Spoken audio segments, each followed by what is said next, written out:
everyone to our class tonight. We're going to be talking about lunchbox snacks tonight. We've got lots of other classes happening and different recordings of different themes, but tonight we've really honed in on that really specific topic of lunchbox snacks. Before we get to the actual cooking, there were a lot of people who registered tonight who don't have a Thermomix and haven't seen one. So I really quickly, I'll probably go through more at the end. Let me do that at the end so the rest of you can jump off once when we get into that. So if you have questions, please feel free to put them in the chat so we can answer them for you. Also at the end, there'll be time for you. You can come off mute and ask questions when I stop the record so that, yeah, you can ask those and we can have more conversations about things as well. But to get into it tonight, we're wanting to show you a few different lunchbox snacks. We're hoping to show how the Thermomix can make things quickly, healthily, cutting out additives, saving money because it's a lot cheaper than buying processed foods, better for the environment, and yummy. So hopefully trying to tick all the boxes.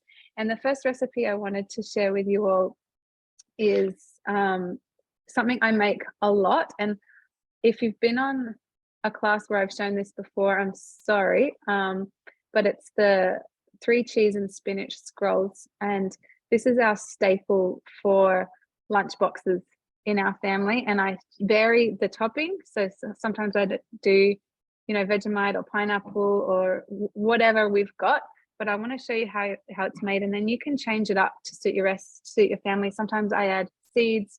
Sometimes I grind grains to make it more wholemeal. I really vary it and change it all around. But I have been told by a lot of people that once they see how it's done, they can see how easy it is and that they can recreate it at home. So I will just go ahead and show you. I made it earlier today so that it's quicker to show in the class. Hello, I want to show you how to make the 3 cheese and spinach scrolls, which is on Cookie Do. The recipe is also available on Recipe Community if you're not on Cookie Do, so let me know and I can send you the link for that. But we're just going to get going. So I'm going to, if you aren't sure what the recipe is like, it's always a good idea to read through it first. So once you go into recipe, you can scroll down. It tells you the info like time, portions, ingredients, steps, nutrition guide, and any hints and tips or substitutions or variations you can do as well. But we're just going to get going. So it's telling me to get my tray ready. Basically what I want to do is just get the dough rising because it rises for an hour. So I'm going to skip that for now. I can do that later. I'm also going to skip grating the cheese and the spinach. Now, if you are not in a hurry to get the dough rising, follow the recipe as normal. But I'm going to show you my I'm always trying to take shortcuts in the kitchen. So I just want the dough happening. So I'm going to place in 300 grams of water, and this handy scales have come up so that I can just pour that straight in without needing to measure or anything like that. Press next. Now we want 2 teaspoons of yeast, dry instant yeast. If you're using fresh yeast, you're going to want 20 grams. It's quite different. And we press next, and we want some oil, just drizzle it in. Hopefully I've got enough in here. Oh, it might just be enough. It's slowing down in there. Might have to open it up and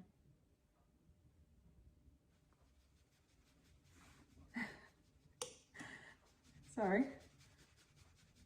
Okay, that'll do. Looks good. Okay, and then we are going to add in our salt. And you can mill your own salt in a Thermomix if you want additive-free cooking salt like I've done. It's about 10 seconds on speed 10. So you can just buy the rock salt. It's up to you, you don't have to. Everyone uses their Thermomix for different things. I just happen to care about additives, so I try and avoid them where possible. I'm putting the lid on, and we're going to heat that up for 2 minutes on 37 degrees. So the reason we heat that up is to activate the yeast. Anytime you're making a dough, you want to activate that yeast, and 37 degrees is the perfect temperature. It's your body temperature, it's a fermenting temperature. It's all scientific. So one of the things I love about the Thermomix is that you have that temperature control to ferment things, and then a little bit higher you can temper chocolate and work with milks even higher than that at 80 or 90, and then 100 to 160 depending on your cooking, what you're wanting to cook. So that's awesome. I will pause the video there while that heats up. So that has been cooking away nicely. I can see the yeast is forming some bubbles in there, and we're going to carry on. We're going to add our baker's flour. Now, baker's flour is different to plain flour. You can buy it in big bags in the supermarket, or like fruit shops, Indian shops, Costco. It's at least 5 kilos, but don't be put off by having to buy a big bag, because once you start making doughs, you're going to want that much dough, that much flour to make your dough. Baker's flour, it has more protein, it's more gluten. It's like the wheat has been grown at a different altitude to normal wheat that makes plain flour. It's all scientific, whatever, but it makes a really good, nice, strong dough. Also good for pizza, bread, pizza, buns, those types of things. So now we're going to put the lid on, and this time we're kneading. Actually, we're going to mix it together for a few seconds to combine it, and then we're going to knead. So, but the Thermomix tells you everything you need to do. So it's telling me to keep the lid on, and now we're in dough mode, which if you are not following a guided recipe, you would find in all your modes. It's the second one up the top, so you go in there and find dough mode. But because I'm following a guided recipe today, it's incorporated in there, and I don't need to go find that mode. So we will need that just for 1 minute, very quick. Okay, we're back, and we have our dough ready. So it's telling you to set it aside. You can put it in a bowl with a tea towel over the top for it to rise. I'm going to wrap it in my silicone thermomat because this really traps in the heat and gives it, like, makes it rise a bit quicker.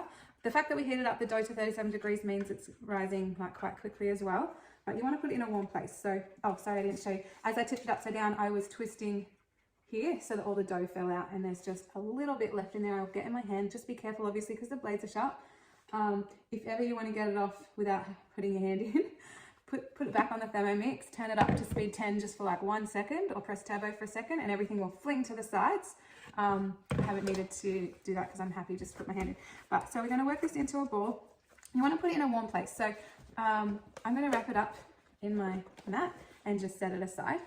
Some people like to fill their thermoserver with hot water and sit it on top. You could heat up your microwave for a few seconds, like 30 seconds, and then put it inside. Obviously don't have the microwave on while the dough's in there.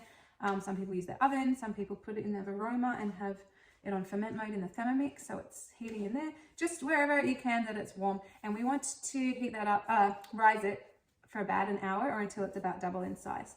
In the meantime, I'm going to grate the cheese. So in that 1 minute while the dough was rising, I was able to quickly dice some cheese. So to go back in a recipe, if you can either press the back button, and as I said, normally you just follow the recipe as straight. I just wanted to get the dough rising. But if I go to recipe detail, I can scroll down and then just click the step you want it to start at. So I'm going to click step 2, and it takes me back to where it's asking me for the cheese. Now this recipe asks for 3 different types of cheeses. I'm just wanting to be quick and easy and cheap, and so I'm just using tasty cheese. So it's all going to go in. We want 200 grams. And I haven't bothered washing my bowl because a little bit of dough remnants in my grated cheese that's going in my dough doesn't matter. So you can see I've got about 220 grams. I was just eyeballing it while the dough was rising, so that's fine. It tells me to put the lid on. And we're going to grate that 5 seconds on speed 8.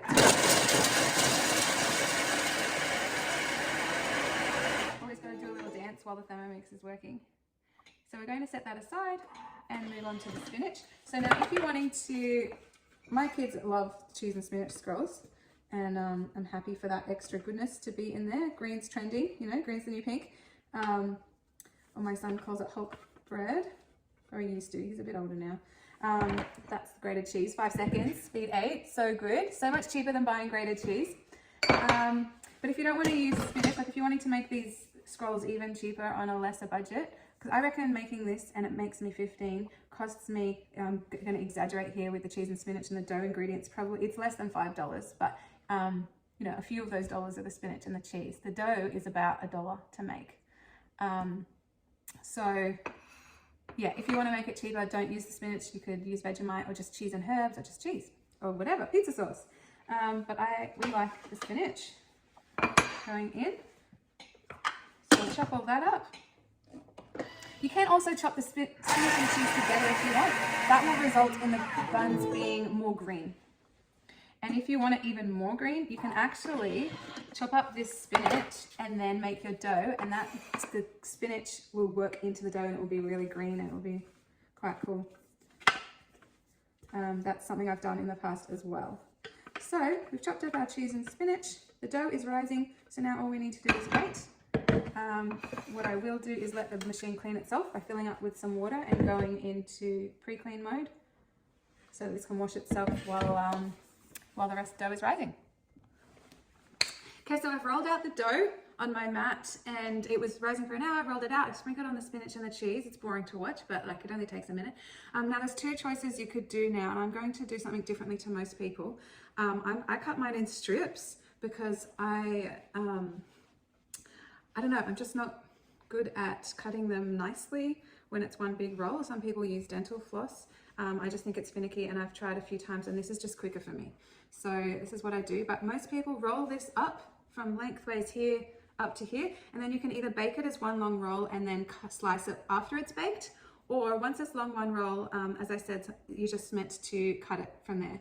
And you can use a sharp knife or dental floss, but I just find it easier for some reason. I think I must be a bit weird to cut it in strips and just roll each one. And I know it seems like it would take longer, but I think I'm pretty quick at doing it. But yeah, I think maybe try it a few ways and see what you like best.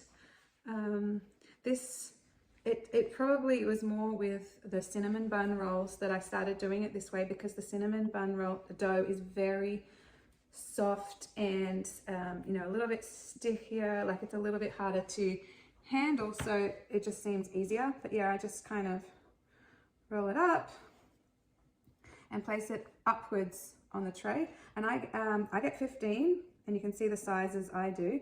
If you want them bigger, just do less and they'll be bigger. Like you can roll the dough so it's thicker, so it doesn't take up the whole tray. Maybe do half each, and then each one will be thicker. It's up to you. Play around with the sizes and shapes you like. If it's sticking to your mat, you can use your spatula to help you get it off, but I just find using my hands quite easy. So yeah, this is what I do. And then what's also different about this recipe is that we put it in a cold oven. So most doughs need two rises. You have the first rise when it's one big mound, and then you shape it into whatever shape you want, whether it's rolls or scrolls or buns or baguettes or cobs or whatever you're doing, and then you do a second rise. And so in this recipe, what we do differently to normal is that the second rise happens in the oven while it's preheating. So as soon as I've put these on the tray, I'll put it in the oven where I want it, and then I will turn it on to 200 and they will bake. And then, yeah, as I said, as the oven preheats, they will be doing their second rise and continue on baking, and I will show you the end result. But yeah, that's basically how I make my scrolls. If you have any questions, please feel free to reach out. But yeah, definitely for me, it's cost saving. I mean, I was really exaggerating before. I really think it's only $2 or $3 to make all these scrolls, and additive free and tasty, and the kids love them. I always get this extra cheese. What you can do now, see, I do 3 rows of 5, but you can do whatever. I think the recipe says 3 by 4. I just flatten these out now. They will push back up again in the oven as they're baking, but I just push them all down and get all this extra cheese that's on my mat, sprinkle it over the top. You know, it doesn't have to be too even, but I just don't like to waste it. And it makes, you know, grilled cheese is yummy. So there we go. That's going to go in a cold oven, and I'll show you the end result when they're done. I can show you the end result of the cheese spinach scrolls now. You can see they're baked in the oven. You can tell they're done and they're brown. You can also look on the bottom and, you know, make sure they're crispy on the bottom, but they're just beautiful. They just, use this, it's very hot, but they just pull apart from each other very nicely. So you can see the inside is all nice and soft and gooey and just beautiful, crispy on the outside, soft on the inside. And then we've got scrolls. I put these in the freezer once I've cooled down, and then each morning the kids grab one from the freezer, put it in the lunchbox by lunchtime. It is defrosted, ready to eat, and they love it.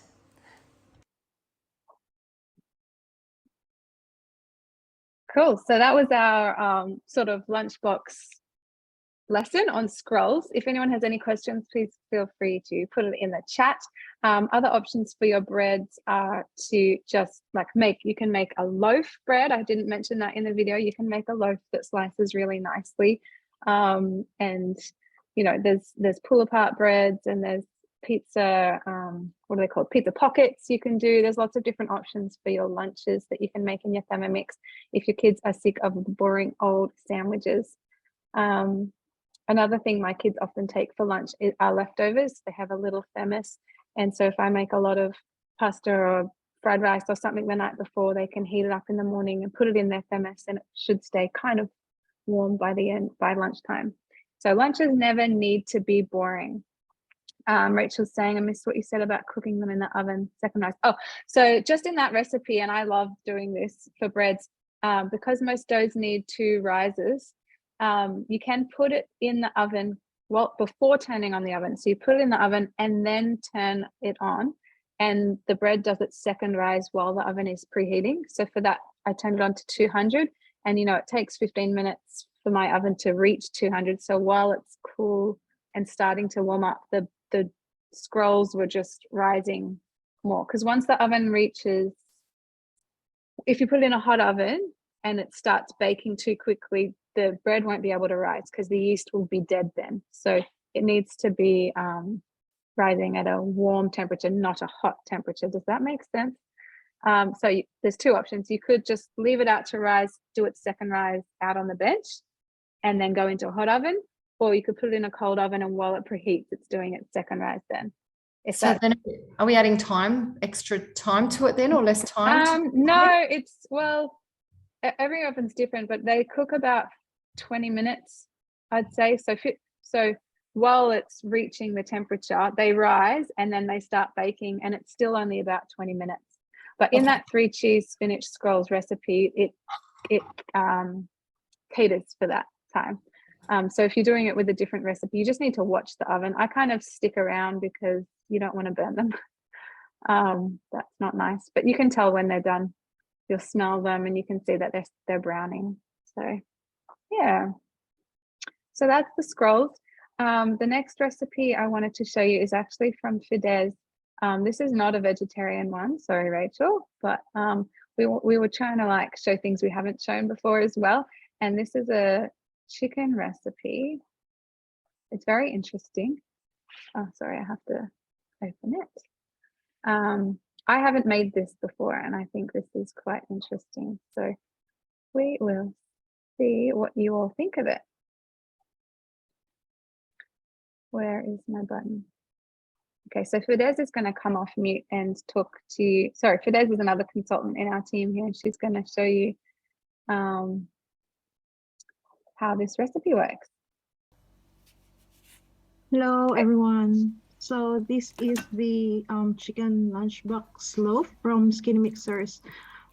We haven't actually made this before, and this is the first time we've tried it. So it's pretty simple. So in here I've put the chicken and some paprika, garlic powder, and salt.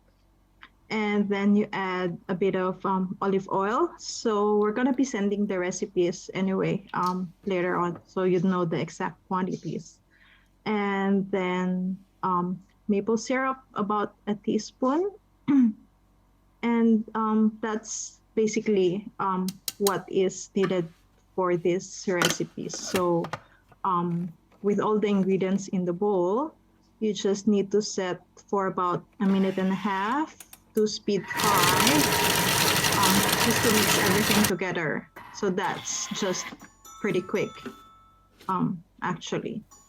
And I think the next part was probably the trickiest part of this whole recipe, which is just shaping your meat mixture into a loaf. So for this one, you would need 2 layers of BPA-free cling wrap.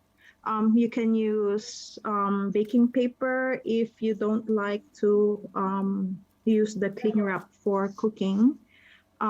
So just putting here everything into the wrap, and we're just gonna be rolling it into a loaf shape using the wrap. So yeah, if on the recipe, if you didn't want to use plastic, you can use baking paper and a cheesecloth and a string to help you with the shaping. So we're just rolling this one, making sure that it's tight and there's no air trapped inside the meat mixture. So like holding the two ends together and rolling it while pressing it so it's more compressed. You can make it as like as small or as big as you like, depending on how big is your wrapper. So just tying both ends, and then this is all gonna be steamed back in the Thermomix. So it was actually fairly easy to do.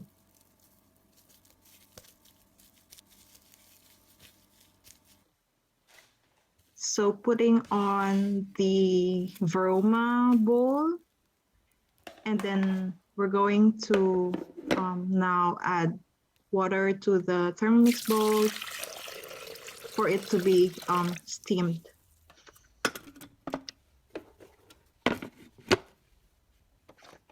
So it's, I think 35, yes, 35 seconds, Veroma, speed 3. If you're worried about it being undercooked, if you have like a meat thermometer, you can stick it in and check the temperature, which needs to be like 74 degrees for it to be cooked. So it needs to be chilled for about 2 hours before you can slice it up. So after it's cooked, you can actually just slice it up like a loaf, a meat loaf or something.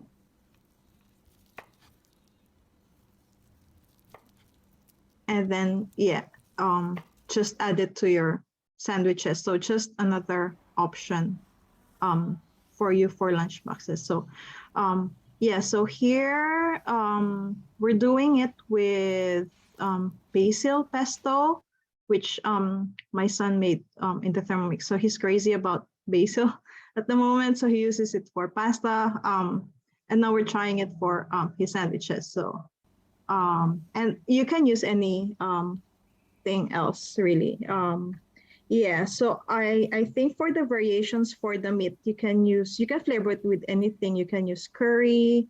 You can substitute it with like sweet chili instead of the maple syrup from earlier. And yeah, I guess, yeah, that's it. Really, it's simple and easy and just another option for you to put in your sandwiches. Thank you for theirs. That is very interesting. I never thought to make my own chicken loaf. And how much do you think that would cost? Like, I'm throwing you under the bus here. I didn't tell you I was going to ask you. The expense was just the what was it, like the chicken, which would probably be around I don't know, like 500 grams, like $4. I'm not sure. Yeah, and then the rest would be pantry ingredients, like everything that you have already in your pantry. And if you don't have like maple syrup or garlic powder, if you don't want to use it, it's optional. You can flavor it according to what you have. So, like you can use curry, sweet chili sauce, whatever is in your pantry, or like sugar or something, whatever. Or you can just keep it plain like salt and chicken. So then to buy chicken loaf from the supermarket, it's about $30 a kilo or something like that, right? Like it's about the same as buying ham, I think. I might Google that. Yeah, I'm pretty sure, but yeah. Yeah, another way, if you don't want to make that chicken loaf, I think it looks really easy, except for the shaping. But another option I know a lot of people do is they steam their chicken in the Veroma and then shred it in the Thermomix, and they have shredded chicken sandwiches. And that's, different to buying your deli meat, which is your chicken loaf deli meat. But having shredded chicken is another option to do that you can make in your Thermomix really easily as well. So it takes like 5 seconds to shred chicken, like the whole chicken breast, right? Yeah. And do it on reverse speed 4. Yeah. Cool, thanks, Fides. Another recipe we wanted to show is making some morning tea snacks. So last week on Tuesday night we did, this is something I wanted to do tonight, but Michelle did it last week. So if you want the recording of it, let me know and I can send it to you. But she made the chocolate zucchini loaves, which you can do in muffins or mini loaves, which is a great morning tea snack. So today I wanted to show you how to make the Anzac Slice because it's just so easy. So I'll play that video now. I just did this afternoon. I wanted to show you how quick and easy it is to make Anzac biscuits, or Anzac Slice in this case, because it's even quicker than the biscuits, but it's a really good lunchbox snack to send. It's easy, it's cheap, everyone loves it. So preheat your oven, especially if you've already got something in the oven, it's a really good idea to make something else and make use of the energy you're using of already having the oven on. So I've got scrolls in there that can be the kids' lunches. So I'll make a slice that they can have a little square of as a treat in their morning tea. So yep, we get our baking tray ready and we're putting in our flour. As you can see, the scales just come up whenever you need them to. I feel like I'm going to make a mess of this.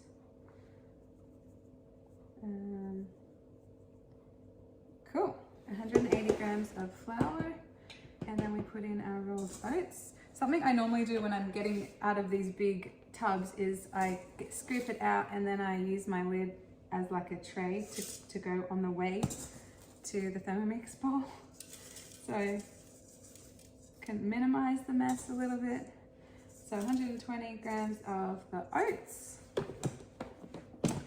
And then we are putting in some brown sugar. Now you can actually make your own brown sugar to save you some money.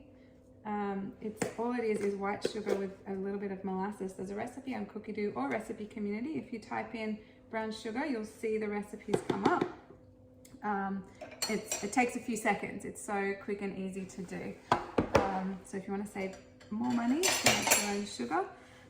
Putting in some coconut. I'm just using desiccated, even though the recipe says shredded. I just buy 1 pound of coconut.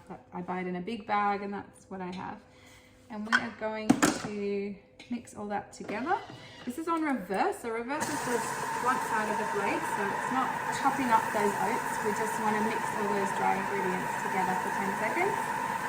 And then it's asking us to set that aside into another bowl. So we can melt our liquid ingredients. So it asks us to put in the butter. This is one thing I love about the Thermomix is that it heats as well and it's all there. So we're putting in, I didn't get a spoon.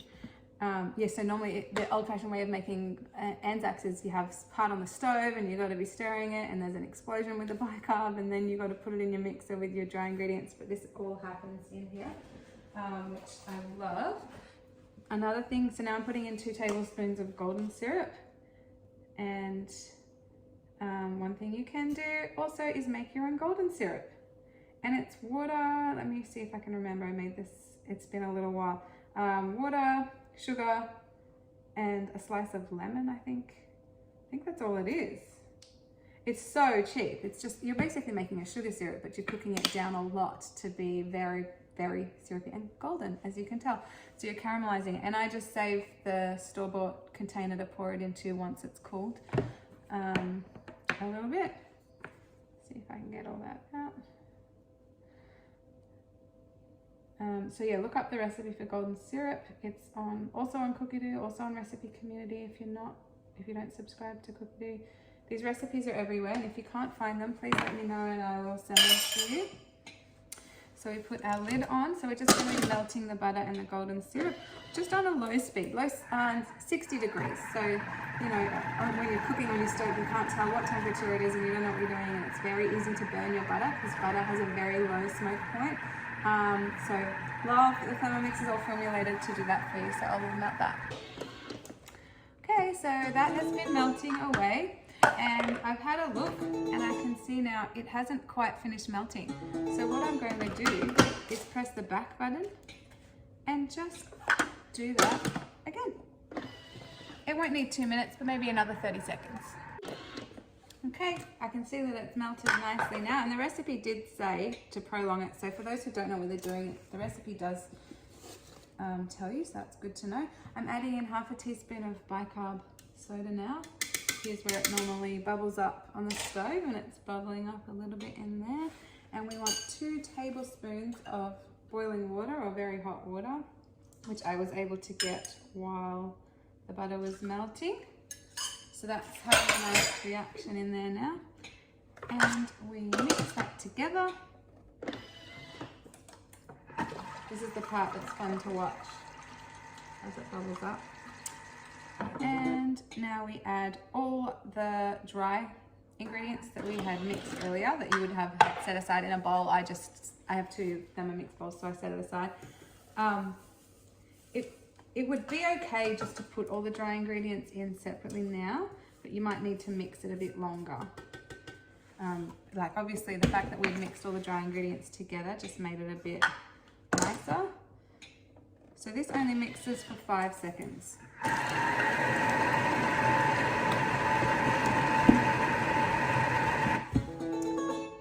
And we scrape. And we do it again. Sometimes when you mix, it goes a bit to the side, and that's why a recipe will ask you to scrape and do it again. It's actually kind of okay, but we'll do what it says. See, that would be easy just to sort of incorporate with my spatula and as I'm putting in the tin, but that's okay. Another 5 seconds. Everything's quick in here.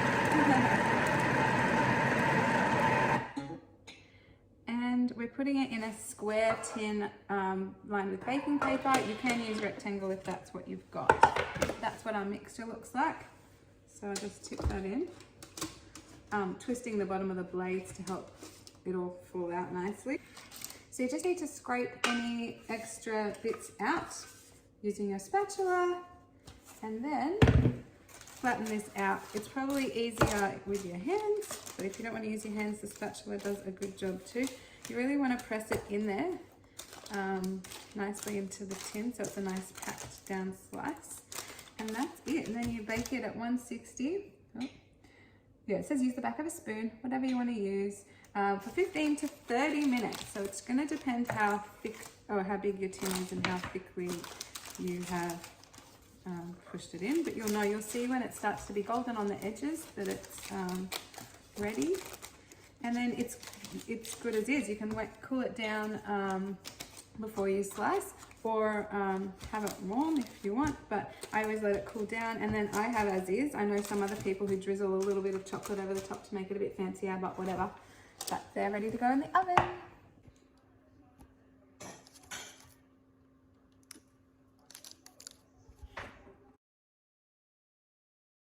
And that was our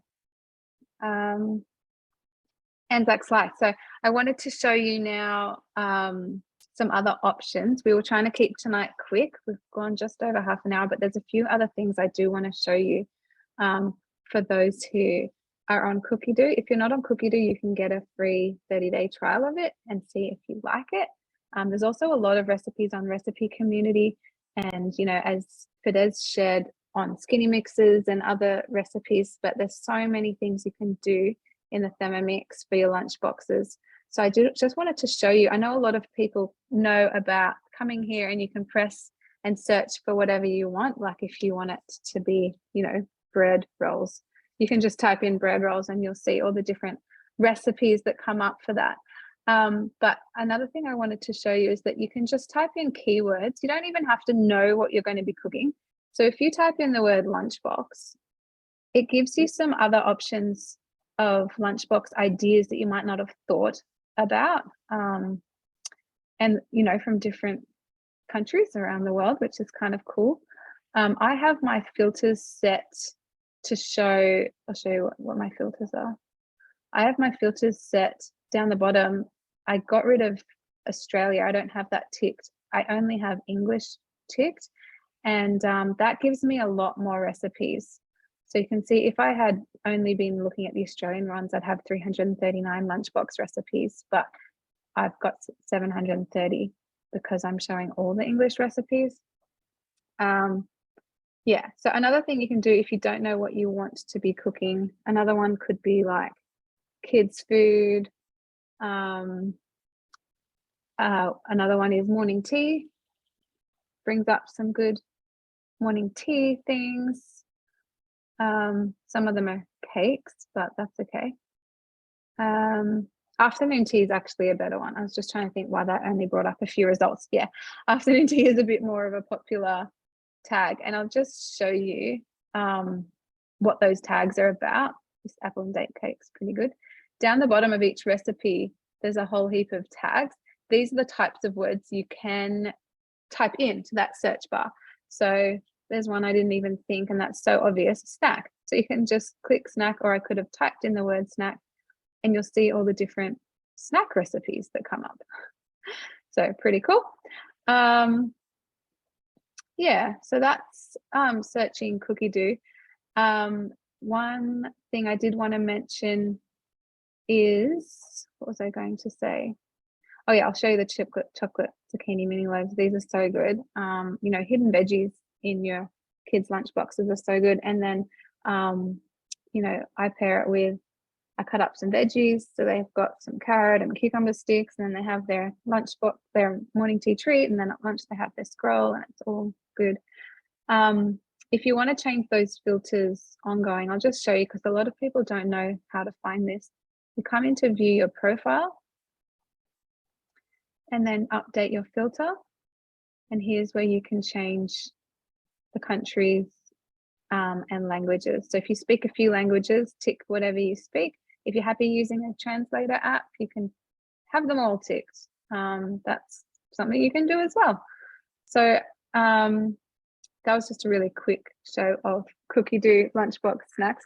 But I think it's a really good idea just to go in and get some inspiration and find something new you haven't made before. And yeah, you can use a translator app like Google Translate, Rachel. Yeah, so you get the app and then you hover it over your screen, and it tells you, like, I don't have it installed, but say I was in a recipe, and so you'd have the app on your phone and hover it over your screen, and it tells you the English on your screen. It's kind of cool. But I just think there's enough English recipes on Cookie Do. There's so many there, you'll never get through them all. So that's why I don't always bother with it. But I have some friends who love doing that, and they, you know, say that they're, you know, in Germany and Italy, they've got such great recipes, they want to access those. So just another option for you to be able to do as well. If some of the afternoon tea or morning tea recipes have nuts in it and your school doesn't allow nuts, something you can do is sub out for seeds. Sunflower, I've found sunflower seeds to be a very good substitution for, if I'm using a muesli bar that has cashews in it, I'll just use sunflower seeds. It's quite a good sub. Another good recipe I love to make for the kids' lunch boxes are LCMs. And that's very easy to do with the Thermomix. And we did that at a class about a month ago. So I might put that in my email tomorrow as well. Tomorrow I'm going to send you out an email with the recording and with all the recipe links so that you can catch up. So I'll put that in there too. Yeah, so LCMs, you know, muesli bars, and then, or dips, if they're having cut up veggies and you want to make dips, hummus is very good to make in your Thermomix. So yeah, that's what we wanted to share about Lunchbox snacks tonight. And I did just want, because there's a lot of people on, or there's a lot of people who registered anyway who don't have a Thermomix. I just wanted to really briefly show how what the Thermomix screen looks like when you turn it on. This is your home screen. So if you swipe over here, you're in Cookie Do, and here's where you can just type in anything that you want to cook. So if you want to make a muesli bar, you just type in the word muesli bar and see what recipes come up. And there'll be, you know, quite a few different ones. I've made a few of them. They're awesome. So much, you know, healthier and cheaper than buying the store-bought processed muesli bars. And then so when you're in a recipe, it's as you saw when we were making the recipes we shared tonight, that you can scroll down and see the info about it, or just start cooking, and then you follow it step by step, and it tells you what to do all along the way. Some guided cooking recipes have little videos in it to show you what to do as well. But if you're not following a guided recipe, you can come over here and use these modes. So the Thermomix does a lot, you know, with the inbuilt scales, it just makes cooking very easy. We've got dough mode. Turbo is a quick burst. The clean mode I use every day, love self-clean. Blending's obvious. Egg boiler's kind of cool. It's where you put your eggs in and your water and you choose how you want your eggs done, and then it just does it for you. So that's cool. We have a kettle mode to heat up your liquids to the temperature you desire. Warm up mode if you're wanting to reheat without using, you know, a microwave or a stovetop. It's just quite convenient to warm up. Thicken mode's quite cool to do your sauces, and it just does it perfectly, like bechamel or gravy or a hollandaise or a lemon curd, something like that. We have the absorption method of rice with our rice cooker mode. Ferment for making all your yogurts. That saves a lot of money as well, making your own yogurt instead of buying it. We have slow cook mode, sous vide, and the peeler. So a lot of things in your Thermomix. That's super quick rundown. If you have more questions about that, we have another demo on Thursday night, which is more general about the Thermomix, where we're going to be showing, you know, functions and benefits of the Thermomix. Tonight was very focused on those lunchbox snacks, but I hope it was helpful for you all. So yeah, thank you all for joining. I was trying to finish by 8:15. How did we go? Because I know it's all your weeknight and it's a school night. So I'm going to end the recording now, and then I'm going to, if anyone else has any questions about absolutely anything, I'll stay on for as long as you need and I'll answer those questions. Stop.